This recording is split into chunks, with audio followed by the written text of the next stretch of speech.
ఒక పెద్ద అడవిలో భలే తిండిపోతి హైనా ఉండేది. అది ఎప్పుడూ తినడానికి కొత్త మార్గాలను వెతికేది.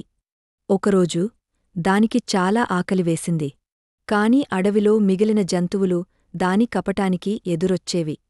అప్పుడు దానికి ఓ తెలివైన మేక కనబడింది. హైనాను చూసిన మేక భయపడకుండా నవ్వింది. హైనా మేకను తినడానికి ముందుకు వెళ్ళగా మేక తెలివిగా చెప్పింది, నాకు మాంసం రుచించదు, కాని నువ్వు నిజమైన ధైర్యవంతుడివా? నీ ధైర్యానికి పరీక్ష. ముందుగా నువ్వు గోదావరి నదిలో నీ నీడను తినగలిగితే నన్ను తినడానికి అనుమతి ఇస్తాను అని మేక చెప్పింది. హైనా ఆనందంతో నదికి వెళ్ళింది. నీటిలో తన నీడ కనిపించి దాన్ని తినడానికి ప్రయత్నించింది. హైనా ఎంతగా ప్రయత్నించినా తన నీడను తినలేకపోయింది. అలసిపోయి విసుగు చెందినది. మేక నవ్వుతూ అంది, బుద్ధిమంతులు బలమైనవారికంటే గొప్పవారు. ఆకలితో తొందరపడకూడదు. మూర్ఖతతో ఆకలి తీర్చుకోవాలని చూసిన హైనాకు మంచి బుద్ధి వచ్చింది. తెలివి ఎప్పుడూ బలాన్ని మించేదని గ్రహించింది.